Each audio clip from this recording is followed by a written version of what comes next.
Howdy howdy, this is Credit Grinding back again with an Arena Cutoff video for Marvel Contest of Champions. Today I cover my round 1 thoughts for the new Annihilus and Agent Venom arenas.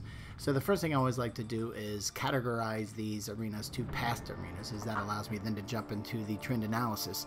And when it comes into featured champs, there's really two types. You're either a new champ or old champ. Now obviously within those categories there's some variation between each, but the big separation is between old champs and new champs. And obviously with Annihilus, he's a new champ in the game. Then when we come to the 4-star basic arena, really there's 3 categories. It's either high, medium, or low. And with champs like Agent Venom, even though they still have some utility in the game, specifically as a defender, his ability to shrug off debuffs, etc. Even there's plenty of champs that have been coming by in the 4-star basic arena, but they've been in the game for a long time. Those usually fall into the low bucket. So now that I've got these arenas categorized, let's take a look at some of the past results for these types of arenas. Starting first with the 4-star basic low interest, you can see for the most part this is pretty much plateaued out right around that 1.65. I think the last milestone, shard milestone, is like 1.4 million.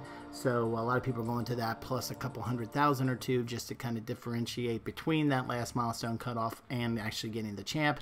And that's really where it's been ending for the first round. So it's been very consistent of late, even with more useful champs like a Yondu or a Rogue. A lot of people thought Rogue might go higher, but no, she went right in that same bucket as well. So there's no reason to think that this would change any for Agent Venom right around that same number. Now when it comes to new champs, new feature champs, with a 3-star feature arena, really it's anywhere between 1.3 to 1.4 million numbers. There's not been a lot of variations in those results of late, so there's no reason to think it'll change here. Now, when we get into the 4-star and 5-star feature arenas, this is where we can start seeing some of the variation. From time to time, you'll have a new champ like Havoc, even though he's a decent champ, will go on the lower end of 6.85 million, but then you'll have champs where there's more interest, whether because of early previews, early game, videos, whatever, and you can see that those numbers now are over 10 million, between 10 and 11 million, with Nick Fury most recently going at 11 million. Same thing with the 5-star feature. What's interesting is these lower numbers kind of are similar between the 5-star and the 4-star. When the feature champ has a low 4-star, they also have a low 5-star, and vice versa. So Havoc had that 6 million 4-star cutoff. You can see that he had one of the lowest here most recently at 20 million. And on the other side, you had a Mr. Sinister go to 62 million, and his 4-star feature went over 10 million. But what was interesting, even though the Captain Marvel and Nick Fury's 4-star also went to 10 million, between 10 and 11 million, their 5-star features did not go as high. And there's been a number of discussion points of why that is. I think it's between Captain Marvel and Nick Fury when the Cavalier crystals came out. So now a lot of people are saying, who wants to spend the time grinding when a 5-star when you get a decent shot of getting a 5-star and a Cavalier crystal, plus that rare opportunity, rare chance to get a 6-star. So, and I think that's a good valid point. We'll see here this month as well if that holds to be true with both Annihilus as well as with the Human Torch. Then yeah, we can pretty much say, yeah, it looks like those numbers now are coming over that 62 million number that we used to see, kind of thing. But you know, let's hold judgment on that until we see not so much Annihilus. I think he'll definitely be in that Captain Marvel, Nick Fury range, but especially with Human Torch. That's where some of the feedback I've been getting in the community is they're saving up, or they believe folks across the community are saving up to go after the Torch compared to Annihilus. Which brings me to kind of like the next step in the process. Not only do I like to look at these trends, but especially for round 1, I like to get the input from you, the community, because at the end of the day, it's really us who kind of compete and grind out who grinds the farthest to get these champs. And so I always like to get the opinion of the community on what I think the most interesting cutoff will be this time around. And I think in this case, it's the 5-star feature Annihilus cutoff for round 1. And as you can see, 573 people took the time to vote. Thank you very much if you were one of those folks. And the community on this one thinks it's going to be in the higher range, over 50 million. With roughly 70% of the community thinking that. And when I look across some of the folks who took the time to provide comments, and thank you very much for the folks who did, it's one thing to vote, it's also another to take a couple more minutes and put why you're thinking that way within the comments. So I definitely appreciate that more detailed input feedback, because it's very helpful as I kind of figure out these predictions. But anyway, I think Nye here captures a lot of the sentiment that I saw from folks who thought he would be on the higher end, or thinks that cutoff will be on the higher end anyway. A nice point is this champ from the leaks looks like a champ that will be very good on defense and decent on offense. And I think that's very common from a lot of the, like I said, from some of the other folks who thought it'd be on the higher end. It would be a better defender and a decent offense person as well.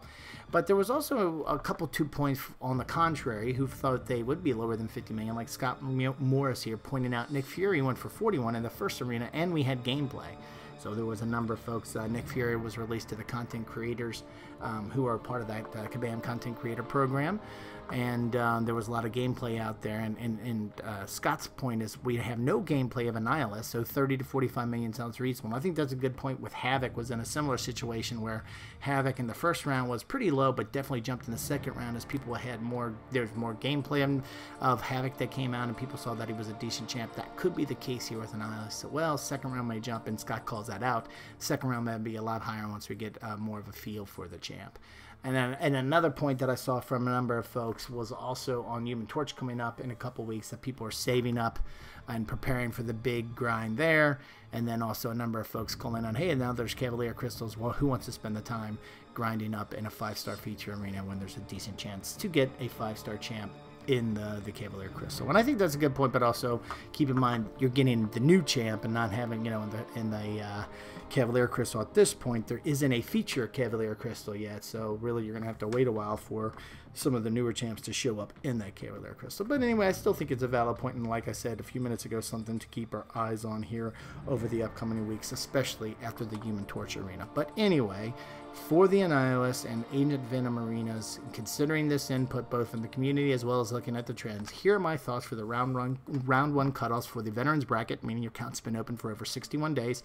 I think we're looking at 45 million, a Nick Fury-like number for Annihilus in the 5-star feature arena. The number's all the way on the left. When you move over to the right to the 4-star feature, I think we're looking at 10.5. It looks like for a decent new champ like Annihilus, we saw some of those recent numbers for 4-star features, anywhere from 10 to 11 million. We'll stick with that trend here. Agent Venom, we're going to be definitely sticking with that 4-star low interest trend of 1.65 million. And then lastly, same thing for the 3-star feature arena. We're going to stick with that trend between 1 to 4 million, 1.3 to 1.4 million, that is. And again, with these predictions, it's definitely not an exact science game. Try to get within 5 to 10%. So always kind of like to give a grind target to give yourself some buffer. Well, I think the cutoffs are going to end. So if you really want to make sure you get Annihilus, I know it's kind of a big jump to go from the 45 cutoff to 51, but that's just to make sure to cover any uncertainty, because there is some variation in new champs in the 5-star feature arena, and we're still not sure what the impact is of the Cavalier Crystals. So if you want to make sure you don't miss on Annihilus, I would at least go to 50, maybe 51 million. I think for the 4-star feature, you'll be fine going to 12 million for Annihilus. 1.8 should bag Agent Venom for you, and then 1.4 to 1.45 should work for the 3-star feature for Annihilus. And again, these grind targets are for the Veterans bracket. When it comes to the newer brackets, the beginner as well as the intermediate brackets, if you've been following my channel, you know that I've opened up a free-to-play account. This last round of Arena was the last time in the beginners. I've moved to intermediate. But just to kind of show the results, very consistent now, anywhere from 900,000 plus for the 4-star feature, which in this last time around was Captain America Infinity War. You put in $1 million, you're going to get the champ. Every time I put to 950 to 1 million in the 4-star feature arena, I was able to get the champ, plus that nice 800,000, or 800,000, I wish, 800 5-star shards, which is definitely a good add for a newer account. And then when it comes to the 4-star basic, you can go 450 to 500,000 every time got the champ. Even for a good champ like Emma Frost, was also true for Omega Red. So I think it's pretty crystal clear. In the beginner's bracket, 450 is the number to kind of shoot for, or right around where the cutoff's going to be. And then, obviously you can give yourself plenty of buffer from there. So considering my own personal recent beginner bracket results, as well as ongoing input from the community, and thank you very much for the time for folks who do let me know when they're in the beginners and intermediate bracket what numbers are getting. Here are my thoughts on the newer brackets, starting first with the beginners bracket. The 3-star feature, 245, is very consistent based on what I've seen. 4-star basic, all these numbers have moved down lower from the last time I had a new free-to-play account, which was a couple of years ago. 4-star basic now is in that 450 to 500,000 range. The 4-star feature is right around 900,000. If there's a champ that's an old champ as the feature champ, but there's not a lot of interest, Captain America was not the case. Still a lot of interest in him. I've seen that 4-star feature number dip down to 700 to maybe even 800. But if you want to make sure you kind of get in the safety zone, go at least to 900, maybe even 950. Now, when it comes to the intermediate bracket, these numbers are all based off of old data. Good news is I'll be getting some new data over the next 30 days on what these numbers look like. But anyway, based off of the old information, 3-star feature looking at 550, 4-star basic around 800,000, and 4-star feature 1.4 million. Based off of some anecdotal information I received from the community for folks who more recently were in the intermediate bracket, it seems like these numbers too have lowered. But before I post them as part of my cutoff information, I want to kind of see it for my own eyes, and I'll probably post a screen grab or two of my recent results over the upcoming weeks. So we'll also update these intermediate bracket numbers as we go along. But anyway, these are my thoughts for the intermediate, beginner, as well as veteran bracket for these new arenas. If you have any questions or difference of opinion on these, I'd love to hear about it. Throw it on down in the comment section. We can discuss them there. And other than that, if you like this video, would really appreciate if you click that thumbs up button. And if you like this and other videos I have on the channel and haven't subscribed yet, would really appreciate it if you would. Thanks a lot for stopping by, and have a great day.